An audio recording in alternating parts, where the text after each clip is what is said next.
siamo lobui ti deminati natiya mullatime ordota ta himime ordiko akkuma inni isinii himaa jiru kana wantoota guddaa irra geenne jira wantoota baraniiqa isa rakkise wanni isa rakkisellee waan biraa osoo hin taane kama isinillee beekannullee waliin beeynu masaratiin taloo sheexaantitti jinniisanii qabuufi. السلام عليكم ورحمة الله وبركاته. أكم جرت هردوسة تغنيا باقي جراتن الحمد لله رب العالمين أسجيني. السلام عليكم ورحمة الله وبركاته.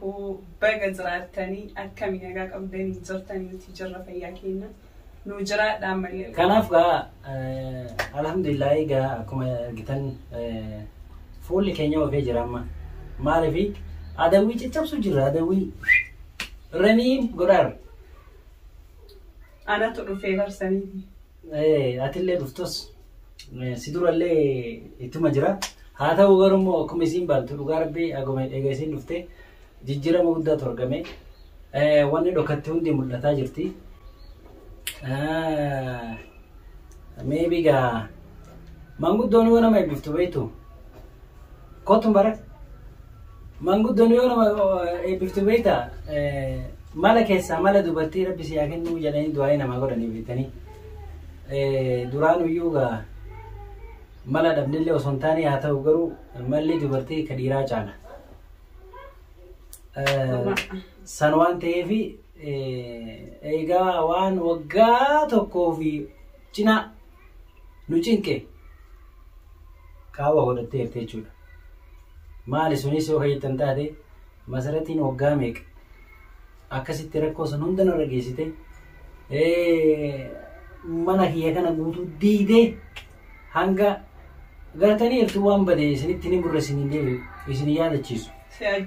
Hanga na jeesu basaasan jettammoo biyya na baasanii hanga gaara san keessa du'u ka'e san hunda keessa dabarree eegachillee gaddeemnillee akkuma argitan waan nurra ga'e argitaniitu amma immoo yoo rabbi irraa taate maaliif hagammatti viidiyoo isinii waraabin beeytu mistiraan dalagu jiru viidiyoo waraabnee yoo ka callifneetuma himnu ta'e ni dhokata namni viidiyoo laalee akkasiin kanaaf gaafuma qabnee finnee bakka kana geenne gaafa san immoo waan isin gootan hin beeku gaafa san horii fa'aa yookaan immoo qotiyyoo qalleetti isin agarsiisa akkasiin ni nyaata. Hordoftoota nyaataa nuutu nyaataa warra miskiina nyaachifna gaafa waan baasii isitti baafnee isii barbaadan olii gaddeemu jiru san miskiina walitti nyaachifne yoo kanaaf akkasitti magartuun dhugaa rabbii haga irratti badii isiin dalaydee jala deemee wallaaluu dhugumatti badii guddaa qabdi sanirraa kan ka'e immoo hundaafuu waan balleessiteefuu dhugaa rabbii dhiifama guddaa sinechaa jirti anatti immoo badii achitti balleessa mana kiyya kana fiduudhaaf illee waan kaayyeeffatanitti hin fakkaatu kan immoo rabbitu beekaa keessa namaa rabbi beekaa. Badiin an balleessa naan siirii dalagdi ka jedhamu si jamar hin dalagu wallaahi hin dalagu an kana hin dalagu dalaguuf illee hin deemu sinii kakadhee jira akka nama tokkootiin na shakkitanii turtanii oduu namaa dhageettanii garuu ani sinii himee jira sinillee kakadhee jira waan hin dalagne tokko immoo namni hin dalayda naan jedheef hin dalagan jedhu anaanatu beeka waan ta'eef. Tole hayyee bara ambarsi amma waan sin jechaa jiru mee hundaafuu ka si'amanuu fi amanuu dhabuu itti deeminaati natiyaa mul'atime hordoftoota himimee waa xiqqoo.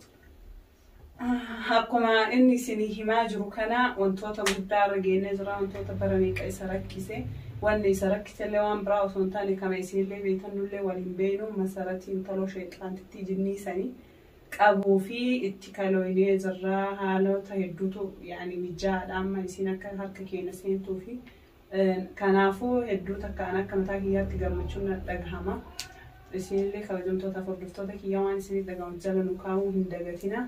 Kono mubarak illee asaa'a. Arra mubarak nagaa waan jenneeti mubarak. Salaamu alaikum jedhime. Salaamu alaikum. Nani dhagahamu. Salaamu alaikum. Akkas salaamu alaikum bas. Salaamu alaikum warahmatullahi wabarakatuh. Salaamu alaikum warahmatullahi wabarakatuh. Ayye. سلمهم بالعربي. أيوة سلم بالعربي كلهم بالعربي. السلام عليكم ورحمة الله وبركاته كيف أنتم؟ تمام. أما إذا دروا ما بيتك كقاف سنيتي بدك كقاف سن بيت نيمتي أما أنا موجودة تي. قدتي درين سالفتا. على ده قدتهم سالفة دي ما أنت في جولنا كنوما.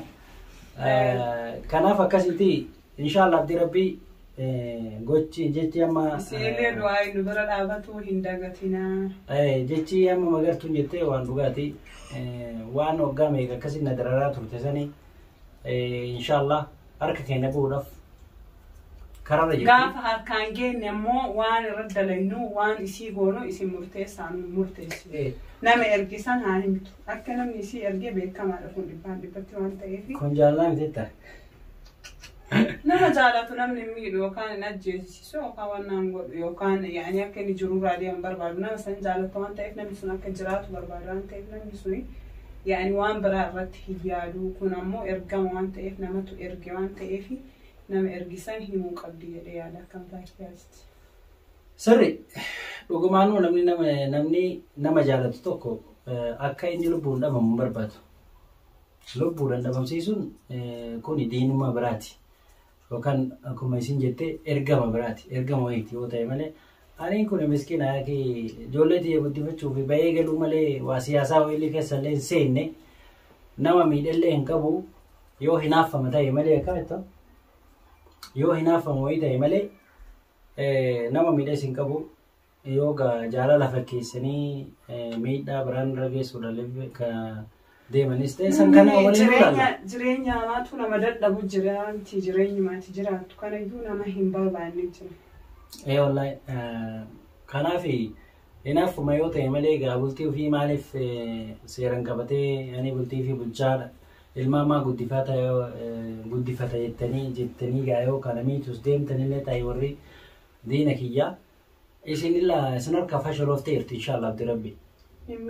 Fashaloofte hin milkooftanilleedha hin ta'ullee waa meeqa godhan karaa ani hin beekneen nama natti bituun dawaa gochuudhaan maal jechuudhaan alhamdulillah akka nama lubbuu saddeet qabu ta'e miidhama tokko rabbitu waliin jiraanii sanumaa fi barbaada. Innaa akkasitti amma immoo inni biraa immoo waa'ee magartuuti. Waa'ee magartuu akkuma isin jedhee yaada tokko kaasuu fi barbaada asirratti dhiifama. Kabajamtoota hordoftoota kiyyaa komentii keessanillee ilaalaa isin jettanillee argaa jira waan ta'eef zaalikaa mana abdiitii baasii zaalikaa situ achi geesse warri jettan dhiifama narraa ta'a.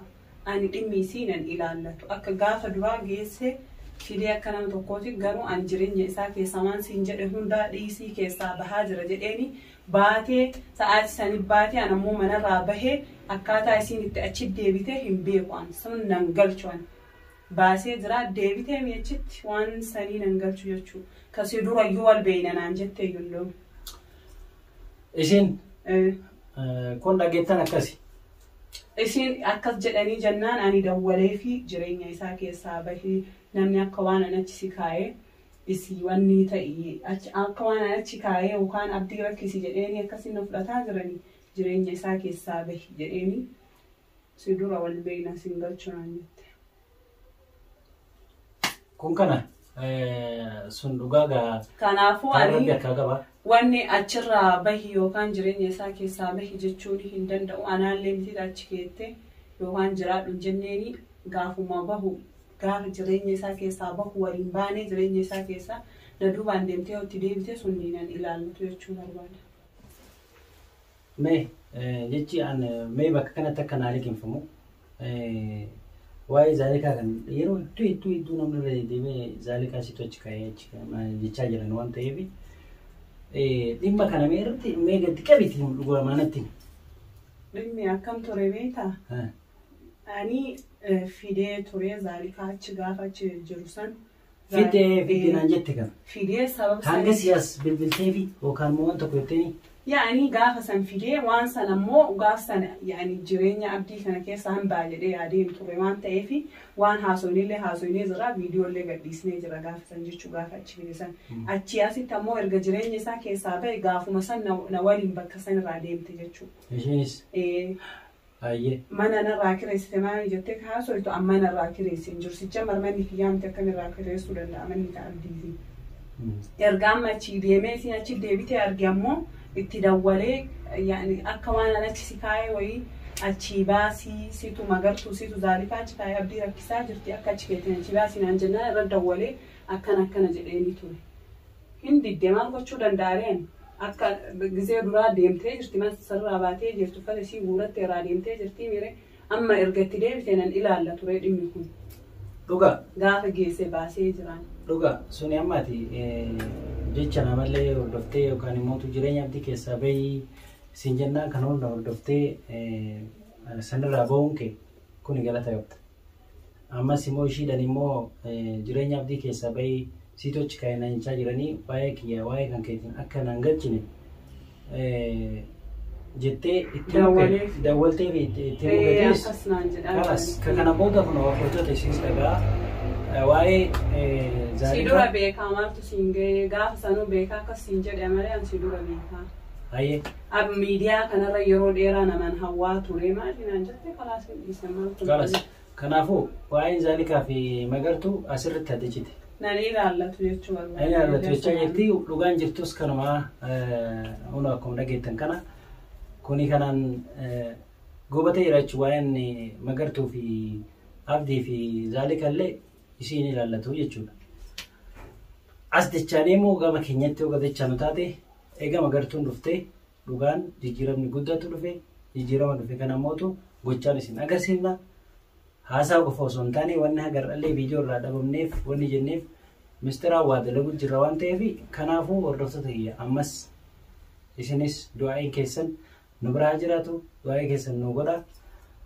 Agarratti illee du'aa'ii keessantu asiin nu ga'e haamtuun nun qunnamni inshaallah khayrii malee gammachuu malee kana booda gadda hin daraynu hin jirus. Ammallee akka misaratiin harkaan qabnee as teessisnee yaa'anii akka boonullee isin murteessaa. Isin murteessanillee inshaallah abdi rabbii kanaaf hordoftoota kiyya har'a viidiyoon isinii dhufne kana asumaan immoo wanni hin dagatamne tokko magartuutu kayyadu chaanaala haarawaa isiiti keessiiti chaanaalli magartuu kadhu liinkii kiyya jalan isinii kaa'a asumaan subscribe gochuudhaan akkuma na bira dhaabatanitti isin birallee dhaabadha isinleen immoo dhiifama jetteerti badii balleessiif dhiifama jettee jirti waan ta'eef kanaafuu isinilleen akka na waliin dhiifama gootaniif abdii qaba hordoftoota kiyya gaalii kanaafuu inshaallah abdi rabbii viidiyoo biraa ta'een ga'uu deemnutti nagaa keessa.